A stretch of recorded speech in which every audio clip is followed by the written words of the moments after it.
and insights in preparing for Pesach, Chag HaGeula. We all feel the need for Pesach to come in a revealed way, and not just recalling the events of the past, but to experience them in our times, Be'ez Hashem. So without further ado, Berzon, turn over the microphone to you, and we're ready to get started. Great. Thank you so much for hosting the shir, and it should be an Ili Neshama, and you should be zocheh to be Marbitz Torah as you always are. We're looking at a sugya in Pesachim on Daf Daled Amud Aleph. And afterwards, in Mirz Hashem, we're going to fast forward to another sugya on Daf Vav Amud Aleph and compare the two. The common denominator between these sugyas is the mitzvah of BedikasChometz. And we're going to try to get a grasp on what is the mitzvah of BedikasChometz, essentially who's obligated through the lens of two different sugyas. Each sugya, respectively, approaches a different scenario with a different question and a different suffix about who's obligated in Bedika, upon whom does the chiyuv fall. In the case of Daf Daled, the Gemara, I would say it's about 2/3 down the Amud, if anybody wants to see it. Boi minei Rav Nachman bar Yitzchak, hamaskir bayis lechavero bi'arbasar al mi livdok. So we're talking about the owner of the house versus the renter. And there's chametz in the house, or at least we can definitely testify that there wasn't a bedika in the house. So the question is, who has to do the bedika? Upon whom does the chiyuv bedika fall? Who has the responsibility of doing the bedika? Is it the maskir who owns the house? And not only does he own the house, but he owns the chametz in the house because he's been living there the whole year round. Or shall we say it's the socher, because for the course of Pesach, renting the house, as it were, from Yudalid, he's the one who's living with the chametz in the house. And the Gemara analyzes the question in the following way. Al mi livdok, al amaskir livdok de chamira di dehu. If we translate the Gemara literally, the Gemara is saying that the chametz belongs to the maskir. He's the owner of the house. He owns the chametz, and therefore he should be the one to do the bedika. Oh, Dilma, what's the tzad to say no? It's the renter who's chayav in bedika. Asocher livdok de isura b'rshusei koi, because the chametz, which is asur, and the Torah wants us to get rid of our chametz, bal yirah b'yimatzeh, is in his rishus.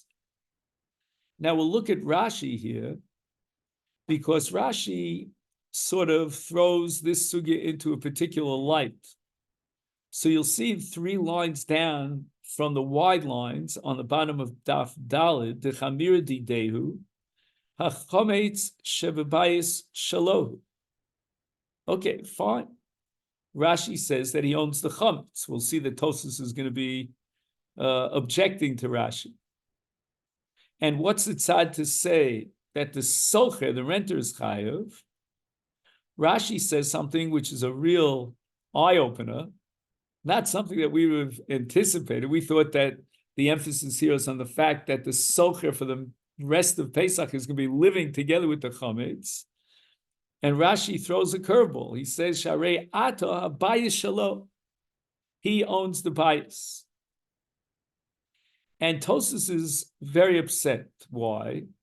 Because if the tzad, the svara to say that the maskir is chayav in bedika is because he owns the chametz, as Rashi points out, ha-chametz shebebayis shalohu, then why does the Gemara vacillate about this in a case where the schirus, the rental, took place on Yud Daled?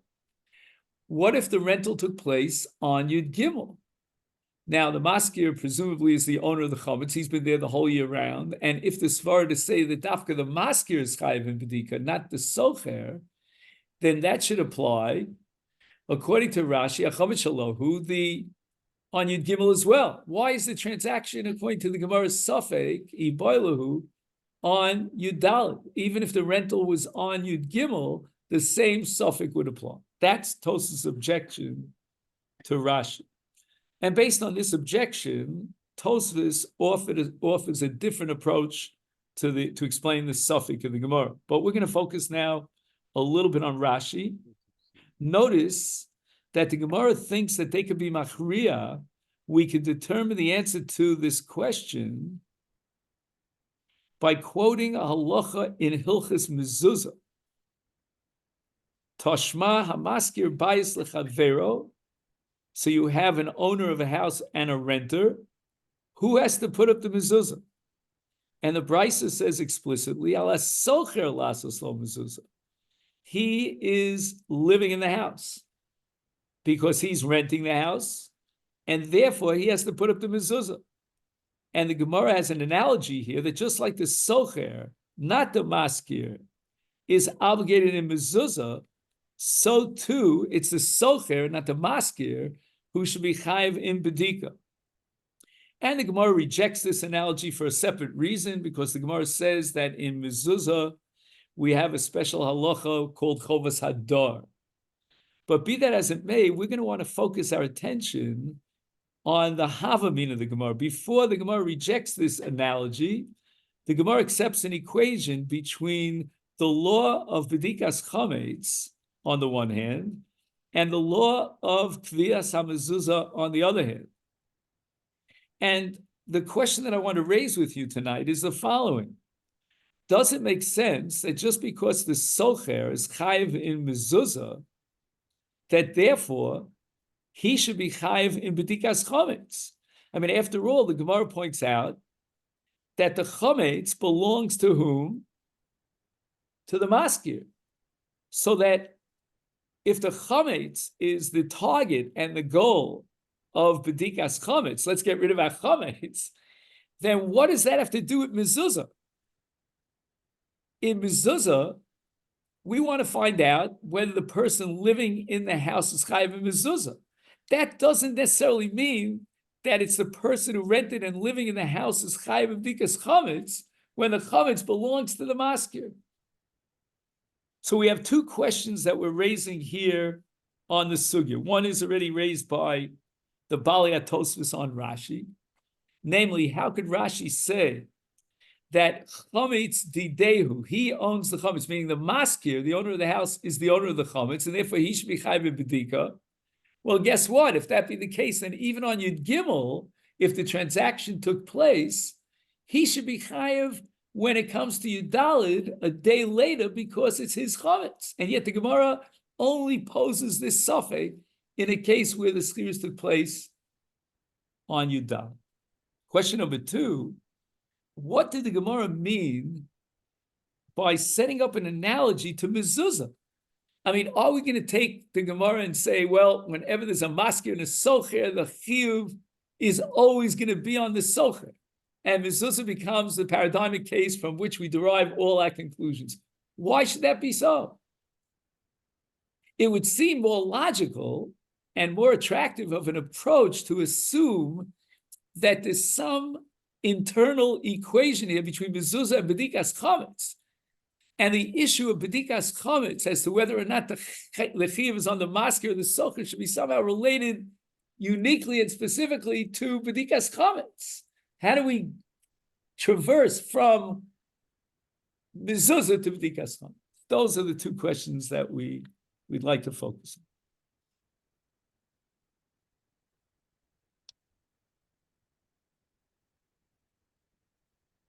Let's say a few words about mezuzah.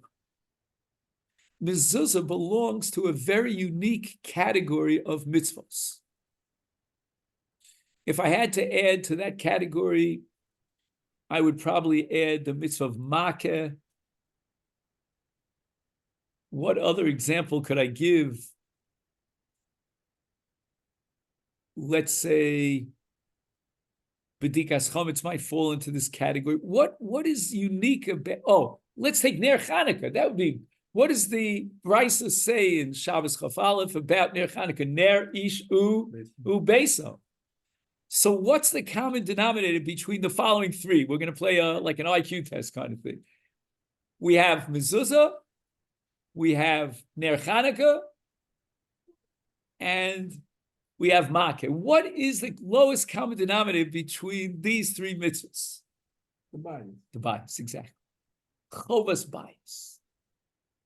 Perhaps we could suggest that BedikasChometz belongs to that category because the goal of BedikasChometz is to create a chometz-free environment, meaning the bias has to be free of chometz. So we start with the bias. Afterwards, we can ask another question. Okay, the bias has to be free of chometz, but who is obligated to implement that chiyuv and guarantee that the bias is badu? And the Gemara thinks that we might be able to set up an equation and derive conclusions from the maskir and the socher regarding mezuzah.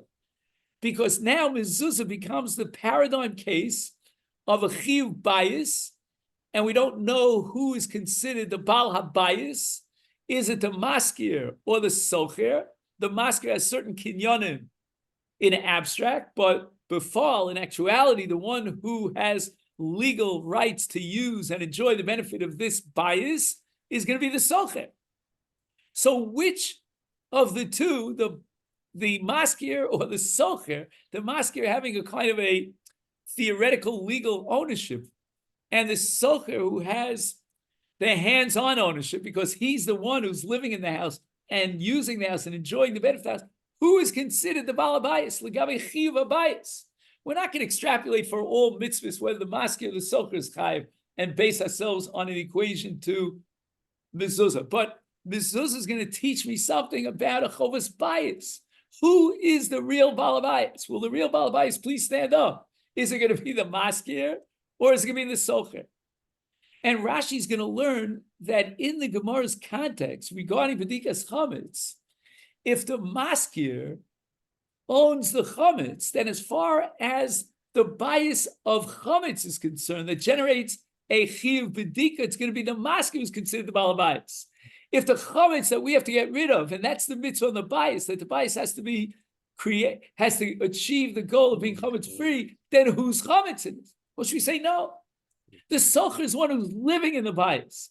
During the Chag, during the week of Pesach, he is living in the bias together with the chometz. So it's regardless of who's the owner of the bias, he is the one who stands to live in the bias, and since he's living in the bias, that makes him the Baal HaBayis. And therefore he's chayiv in BedikasChometz. So the Gemara says, I can prove to you that it's the socher because he's living in the bias. He's considered the Baal HaBayis, and I'll prove from mezuzah. Is that touching upon the notion that it's going to be the socher who is going to be in a situation of potential bayirah, bayimotze? Could be. And therefore, that's the trigger regardless of the ownership of the chametz, but since he's physically in the house, the bayirah, bayimotze possibility. Right, Elio, you're going one step beyond Rashi. What do I mean? Rashi says, Rashi says, Bershusei koi, you see that? 3 lines down from the bottom, from the wide lines. Sharei ata habayis shalo. Take a look at that Rashi. Rashi doesn't emphasize the Shema Yovel Liachlo, which is your point, and Tosas is going to make a big deal about that. After all, he's living in the bias. Who could come, heaven forbid, to eat the chametz? It's the socher because he's living in the house. But Rashi shifts the emphasis by writing Shabayis Shalom. And why does Rashi do so? Because he sees that from the analogy of the Gemara, and the Gemara wants to be machriya from mezuzah, that it's all about who's the Baal HaBayis. And the chiyuv of BedikasChometz is generated by the bias. So on the one hand, the maskir is the Baal HaBayis and the chometz is his. So certainly we can argue that he's considered the Baal HaChiyuv because the bias is his. But on the other hand, the socher is also considered the Baal HaBayis. I would say that according to Rashi, would see that we have 2 people, both of whom could be viable candidates for the status. You know, today everything's about status, right? If you know WhatsApp. So the status of Baal HaBayis now should be given, granted, you know, we'll give it a smicha on both the maskir and the socher. The maskir Rashi because is bifurcating what is shalom. Is it the Chometz shalom in the first Rashi, or it's the bayis shalom? So Ata now the renter, it's the bayis shalom on Pesach, but in the case of the Balabais, who actually owns the house, the Chometz is shalom.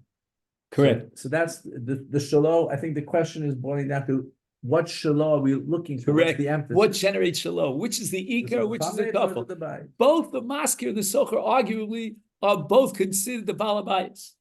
And mitzad the bias, we can be mechayiv both the maskir and the socher. But which is the ikar? Which is the tafel? Should we put the emphasis, as you said, Elio, so well, on the ownership of the chometz, and that makes you the balabayis, Mr. Maskir, or no? Let's put the emphasis on who's living in the bias during Pesach. And therefore, since he has the legal rights to live in the house, he signed a contract, therefore he becomes the balabais as far as BedikasChometz.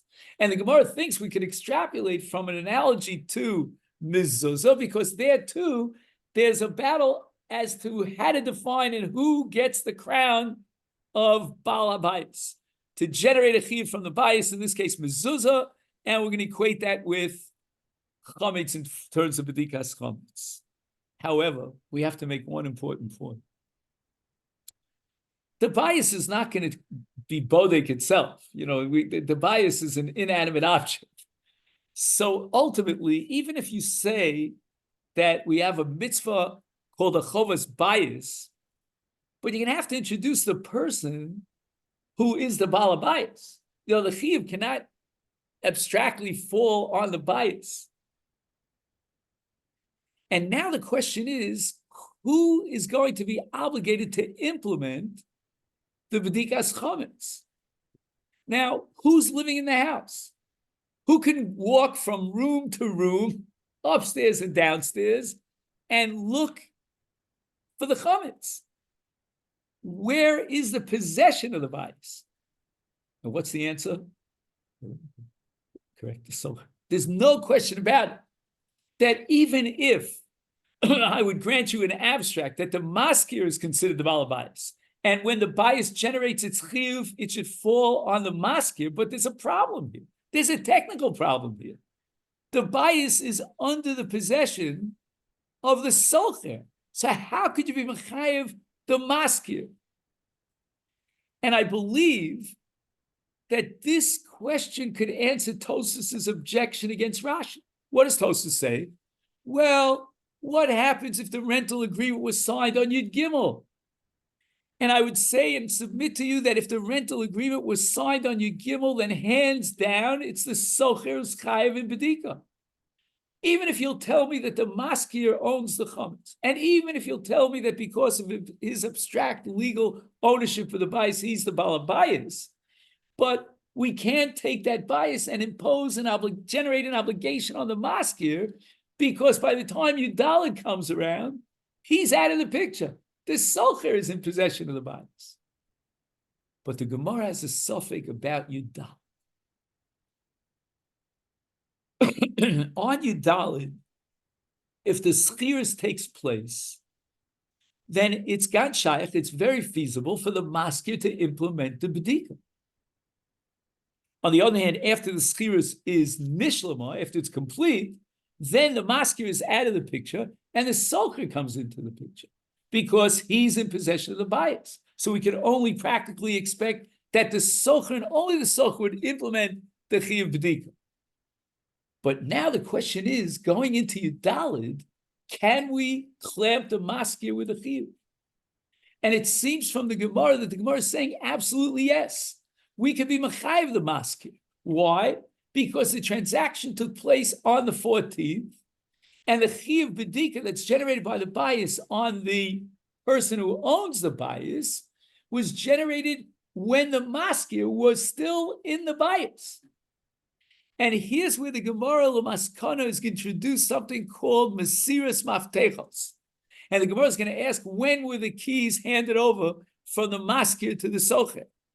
The Gemara says the following: if the maskir was in charge of the keys when the sun set on Yudalid B'Nisan, entering into the 14th of Nisan, the Zman of the Chiyuv Bedika, then the maskir is chayiv in Bedika. Why? Because at that point, we could say, well, he's the real Balabayas, because he owns the Chometz, and not only that, he can implement that Chiyuv, because he has the keys in his pocket when the Chiyuv Bedika emerges. Or should we say no? What happens if the keys are still are already passed on to the Socher before Yudalit sets in? That's like Yud Gimel. And then for sure, there was no question in the Gemara's mind that's the Socher's Chayiv in Bedika. So the final Hachra and Maskana of the Gemara is that the Maskir could be Chayiv in Bedika, but only if he was in charge of the Maftechos and he hadn't yet effectuated the Schirus until after Yudalit was Chal. In the Havamina, the Gemara thinks that even in that case, the Socher could be Chayiv in Bedika, because he's the Balabayas. Wait a minute. The Maskir became Chayiv at the moment that the sun set. The answer is that Chiyuv was conditional, and we can undermine and completely nullify that chiyuv after the schiris is signed. So that if we would come to the conclusion, says the Gemara in the Havamina, that it's the Socher who's really chayiv in Bedika, because he's considered the Balabais because he is living with the Chometz, then it could be that even if the Maskir, this is the Havamina Gemara, hands over the Maftechas after Leil Yudalid, nevertheless the Socher becomes chayiv in Bedika. You'll ask me, why does the Socher become chayiv in Bedika? Because even though the Maskir could have been chayiv, and maybe in theory it's the Maskir who's considered the Balabayas, but nevertheless, he can transfer that chiyuv over to the Socher through the act of Schiros. And the Gemara concludes, no, it's impossible. If the Maskir was already the Baal chiyuv, because the main chiyuv and the main definition of the Baal Habayis is the Maskir, and mezuzah is the exception to the rule because, as the Gemara rejects its chovos hadar, if the maskir is the true balabayis, and now he gave over the maftechos after Yadalid was chal, we're not going to be mafkir that chiyuv, since at that point he was the balabayis, and number two, he can implement the chiyuv of bedika because he still holds on to the maftechos. Then the maskana of the Gemara is that even though the maskir is the real true balabayis, and despite the fact that he had the keys when Yudalid was chal, then we're going to say the following, that chiyuv is now transferred over to the Socher. The Socher schirus, because now he's going to implement because he's got possession of the bias, that's going to undermine and negate the chiyuv of the maskir. That was the Havamina of the Gemara. The maskana of the Gemara is no. If the maskir is chayav, and we have every reason to be mechayiv both on two levels. On level number one, because he's the balabayis, so when the bias generates the chiyuv, it's the maskir who's considered the balabayis, and that's because he owns the chometz. Then, if he has also the chiyuv to implement the bedika, when he hands over the maftechas on Yudalid, then we're not going to be mafkia the chiyuv. Just to clarify in the Kudda here, that really the thrust of the argument arises because the chiyuv of BedikasChometz starts on Ora L'Yom HaBosem, because it starts at night. So therefore, once it's the beginning already of the night, the chiyuv is chal. So if the schirus therefore occurs on Yudalid, which means that it's occurring within this framework of Or L'Yom HaBa'asar, so the chiyuv is chal in theory really on both of them at the same time. They both have a chiyuv, and now we have to be machriya who has to perform the chiyuv. Right, and since the maskir was now in possession when Yudalid was chal, it stays with him. Well, now that would be one argument, but I'm saying that the Kudda here knows the but what I'm suggesting is that the Gemara vacillated on this point because the Gemara thought that even if the maskir could be chayav because he handed over the maftechas and signed the agreement after Yudalid was chal, nevertheless we can transfer the chiyuv from the maskir to the socher, if we would conclude that the socher is considered the balabayis. Right. And he's going to And implement. not just the balabayis on the bias, but there's also the balabayis on his chiv, the bedika on the chometz that's in the bias. Correct. That's And therefore, he is the balabayis as far as BedikasChometz. And who is the balabayis a minute ago before they signed the contract? It was the masker. But now they signed the contract, created a new reality on the ground. And now it's the socher should be chayav bedika. And the Gemara concludes, no, that if the masker was in possession of the maftechas when Yudal was chal, that chiyuv is chal on the maskir, and it's non-transferable, and therefore the socher will be potter from this. And the maskir has both, as we said before, the chiyuv has the balabayis because he owns the chametz, and two, he can implement the chiyuv because with the chalos chiyuv at that moment in time, he was in the driver's seat, so to speak. He had the maftechas. So the only time that the soch will be chayav is when he's, as we said at the outset, they're both considered the balabayis, but not only that, he can implement the chiyuv. And now we're going to say that since at the time that the chalos chiyuv was chal and he emerged with Yudalit, the soch already had the maftechas, he can implement the chiyuv. He also has a status as a balabayis, therefore he'll be chayav in b'din. All this is fine and dandy until we take a look at a sugya on Daf Vav. So let's turn to Daf Vav.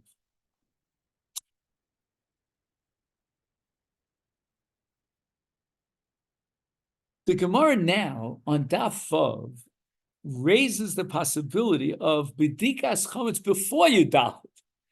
Everything that we said until now was predicated on the assumption that bedika is chal with Yudalit. And before Yudalit, it's like Rosh Hashanah. There's no bedika. But take a look at the Gemara here. If you're counting down from the wide lines on Daf Vav, 1, 2, 3, 4, 5, 6 lines down. Amar Rav Yehuda Amar Rav Hamafaresh Vayotze B'Shayora. The man is leaving on a trip. And Rav makes the following distinction. Is he chayav b'dika before he leaves on the trip? Kodem shloshim yom.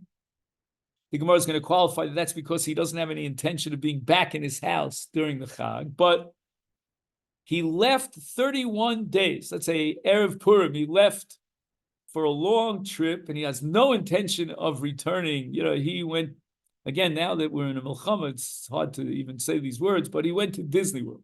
Okay, he went down to Orlando, you know, for $35,000.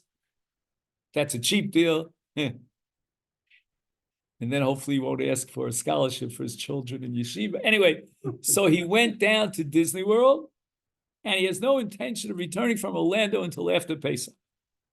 Ain't zakuk levar. There's no chiv b'dika and beer. However, toch shloshim yom, zakuk levar. Now, keep in mind, we're talking about a person who's leaving Lamazog 2 weeks before Pesach, within the 30-day period, and he has no intention of coming back.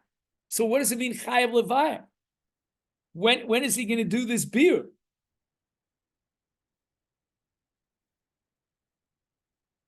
He can't do it at Erev Pesach, right? He's in Orlando on Erev Pesach. So when is he going to do the beer? Hello, anybody home? Before he leaves. Before he leaves. The night before he leaves. So I want to show you the Ramah here. It says something amazing. And the Bach disagrees with this. This is the Ramah in Siman Tov Lamed Vav. Hamafarish miyabosh aliyam oyotzi b'shayora Toshloshim Yom Zakuk Livda. Zok the Ramah. V'lo Yevarech Oz Al Bir Chametz. What's going on over here? If you take a look in the Mishnah Berurah and the Bir Halacha, Omnam he writes Das Habach Tafilu B'Toch Shloshim Yom Tzarech Levar. So I understand the Bach.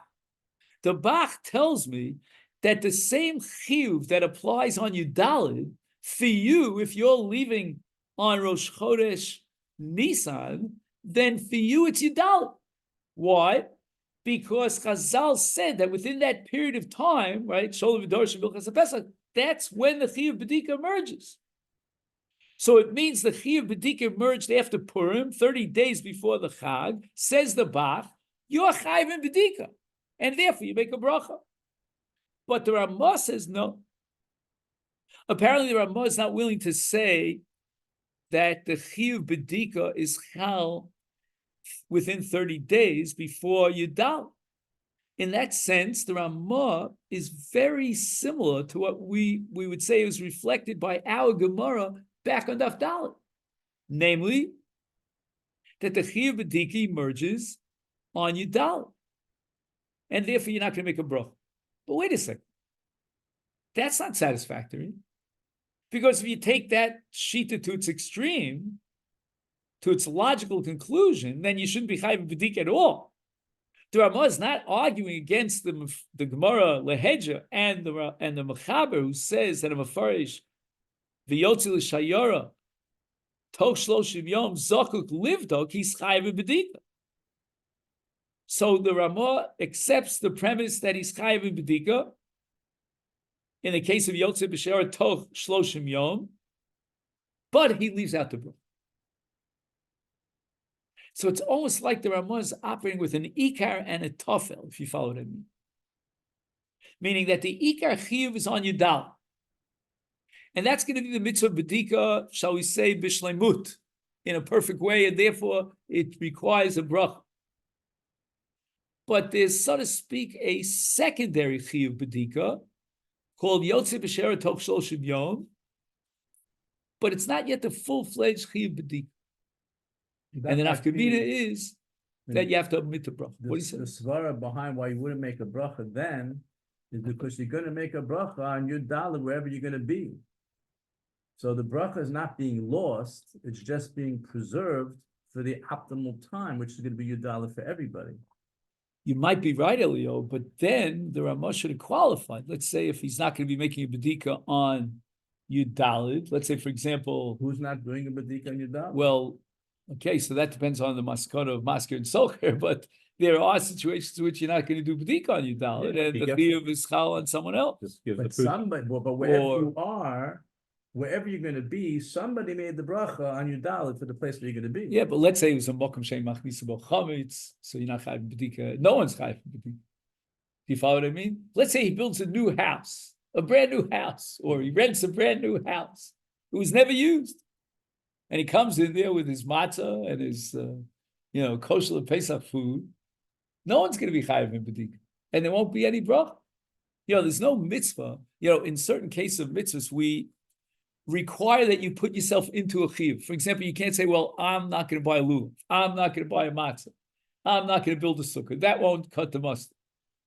But the chiyuv bedika, in fact, some of the Rishonim forward on Daf Zayin, the Gemara says in Daf Zayin, Abodik Tzorch Shivar. So all the Rishonim ask, what's the hava mean? Why would we think that you don't have to make you don't make a bracha on bedika, that the Rabbanan didn't even establish a bracha on bedika? So many, many answers to that question. But one of the answers is that he doesn't have to put himself into a situation of a chiyuv bedika. It's almost a reshus in that sense. And then you have to figure out, is it similar to makeh, is it similar to tzitzis, and all the other mitzvahs that we classify as a reshus. But in any event, that actually helps the Ramah. No, I'm just saying, you're arguing somewhere to do bedika, maybe not with a bracha, and maybe not in your dal with a bracha, like if you say, maybe the house you won't have. So therefore, the emphasis now defaults back to the nature of doing the act of bedika, which is more important than the bracha. Right. But I'm just saying, if the nature of the halacha of Yotze B'Shayar is that he's chayiv in bedika, then why shouldn't he make a bracha? And to say that he will make a bracha on Yud Daled, that's a bit of a jump.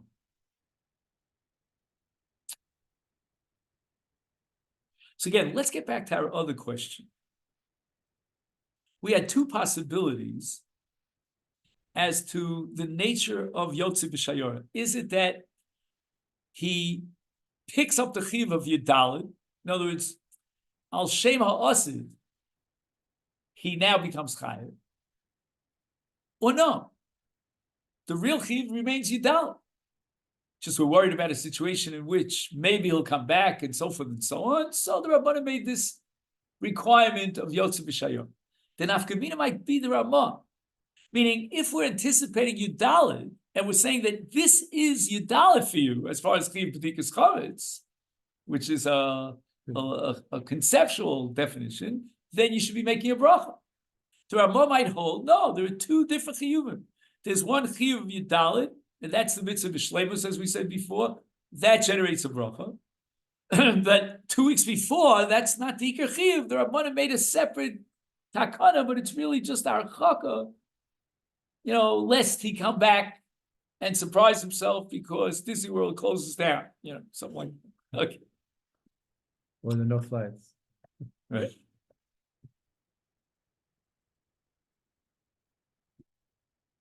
But let's go with the Bach. The Bach holds that if you leave 2 weeks before Pesach, Toch Shloshim Yom Yitzvah, you're chayav in bedika, the full-fledged chiyuv bedika, and you'll make a bracha. V'anochi lo ivanti. Rabbosai, set me straight. We just finished the sugya on Yudal, on Daf Dal, excuse me.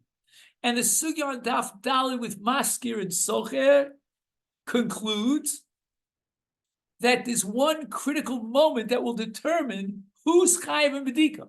Let's go over it. As far as the bias is concerned, the Maskir has his claim to be the Baal bias, and he should be chayav. As far as the Socher is concerned, he has his claim to be the Baal bias, and he should be chayav and bedika. We have two people chayav and bedika. But the question is, who has access to the chometz and to the bias at the time that the chiyuv is chal?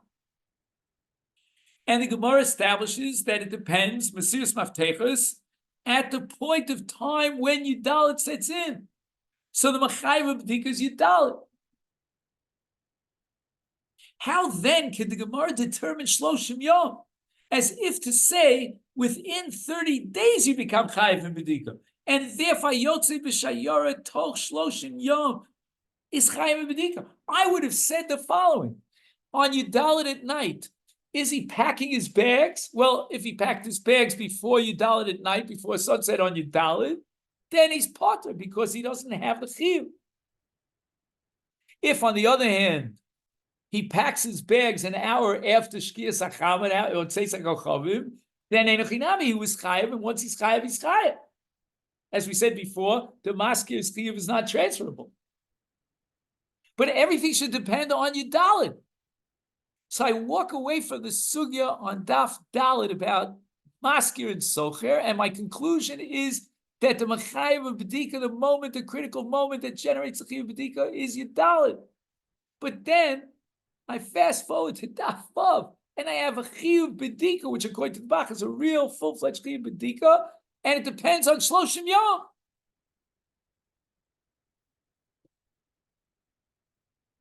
How could that be? But I thought maybe the answer could lie in our analysis of the Sugya on Daf Dalet of Maskir V'Soch. We based ourselves on the analogy to mezuzah. And we came to the conclusion that just like mezuzah and a few other mitzvos are a chovas bias, and the bias generates the chiv, so too in BedikasChometz, because there's an assumption of chometz in the bias needs bedika. But at the other hand, we said, you can't ask the bias to be bodek itself. We don't have a self-cleaning bias for BedikasChometz. So we need a person who's going to pick up that chiyuv that was generated by the bias. So in a sense, if we want to use brisker terminology, we have two different elements here that generate the chiyuv. We have the chovas chefetz bias, and we have the chovas gavra to do and implement the ma'aseh bedika. Now let's analyze the two cases. One of Yotze B'Shayora, and the other one of Maskir V'Socher. In the case of Maskir V'Socher, somebody's going to do the bedika. It won't fall between the cracks. The issue is going to be which Chovas Gavra will clinch the chiyuv, and it depends on that moment when the chiyuv chovas gavra is generated. When is the chiyuv chovas gavra generated? On Yudal, early Amos. The sugya on Daf Vav of Yotzi B'Shayora is focused on a different element in the chiyuv bedika, not on the chovas gavra, but rather on what? On the chovas bayis. At what point did the halacha establish that the bias takes on the complexion of a bias bilti badr, a bias that requires bedika? According to the Bach, he would say Dafka the Choivas Gabra applies there as well, because he says yes, Chaim and a bracha too. Okay, we'll get to the Ramah in just a minute, but let's just again, just to try to see how we can separate between the two sugyas. The Chovas Gavra depends on Yudal, but in the sugya of Yotzi B'Shayor, we have no issue about the Chovas Gavra. There's only one Gavra here. It's not going to fall between two Gavras. So the question is, when does the Chovas bias emerge? And again, whether that Chovas bias, Toch Shloshim Yom, could generate a Chovas Gavra with a bracha, okay, that's going to be an issue between the Ramah and the Bach. But leaving that at an issue, we know now that a Yotzi B'Shayor is chayav in bedika, but what kind of chiyuv bedika is it? It's not necessarily the Chovas Gavra, or even if it is a Chovas Gavra, but it's a result of the shame bias that generates the chiyuv bedika.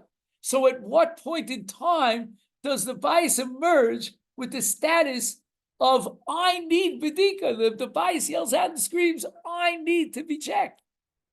Because my chometz generates a status of a bias sheton bedika. You leave the house, shloshim v'echad yom kodem achad, there's no bias bilti bod. There's no chovas bias. But the issue on Daf Vav with Yotzi B'Shayor has nothing to do with the chovas gavra, because we know clearly where the chovas gavra is going to fall.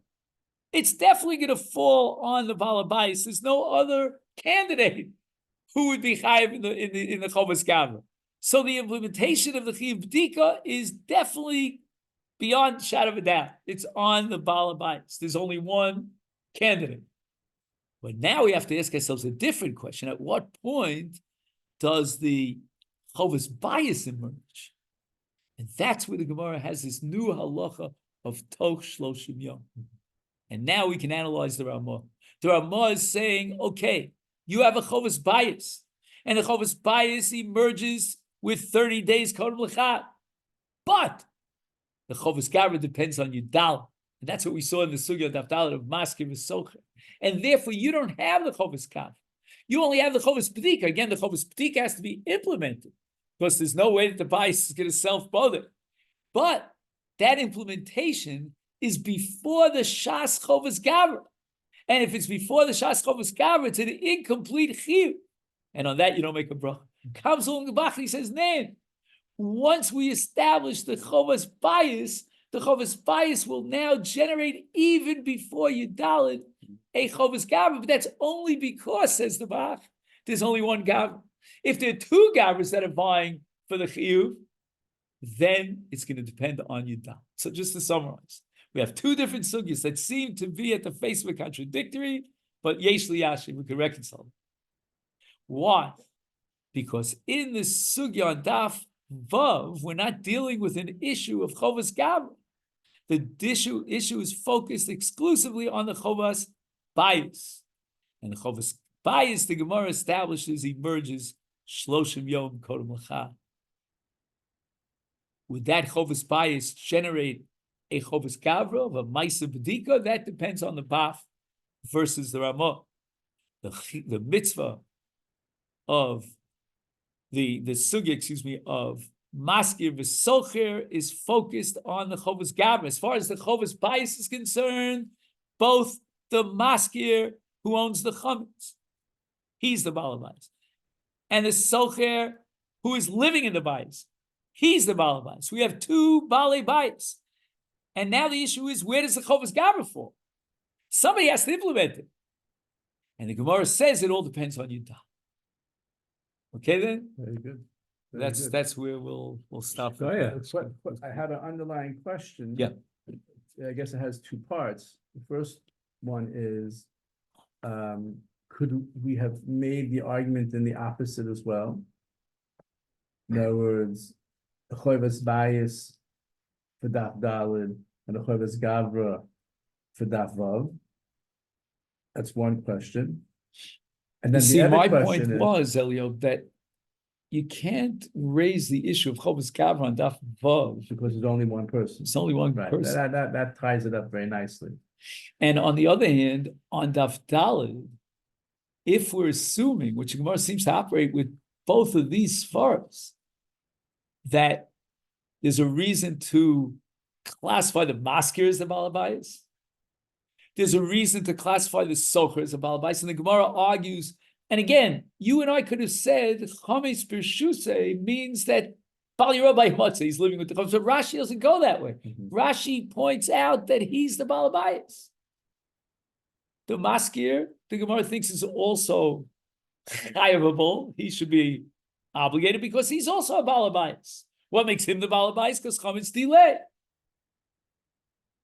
So now the issue is, if they're both mitzad the bias in the parsha, we have enough potential to be machayv both of them, either of them. Who befall is going to be chayv? And here's where the Gemara introduces the Chovas Gavra. And the Gemara says the Chovas Gavra emerges on Yudalit. Who has access to the house and is in possession of the bias with the chalos when the chalos chiv emerges? So if you have Mesiras Maftechus being a shmashus for earlier Mabasar, and they both of them could be chayv, you know, or maybe you'll apply something to Rabban Lakula. That depends on Tiveria, you know what I mean? Because that's the whole question about Purim. Why we read the Megillah and Tiveria on 2 days? Why don't we say something to Rabban Lakula? So you have the famous Turiyevin that it's that Megillah says is Midivrei Sofrim because it's in the Megillah itself, which is Chavdal and Kisvei HaKodesh, and therefore something to Raisa L'chum.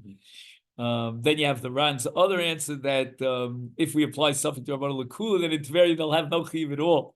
So it could be that svar of the Ran would apply to this case of Ben Hashmashim. I don't know. Do you follow what I'm saying? If it'll sure. fall between the cracks, then no one will fulfill the mitzvah. You're being okay the mitzvah. Maybe we'll say, no, that's not considered Akiris on mitzvah because of that one particular. Very good, very good. Wow. Okay, then? Yes, that you couldn't say because still Bal Yerubah Matzah. You couldn't say it just disappeared. Right. We definitely have to worry about Bal Yerubah by Matzah. Okay, thank you. So much. Good. Thank you so much.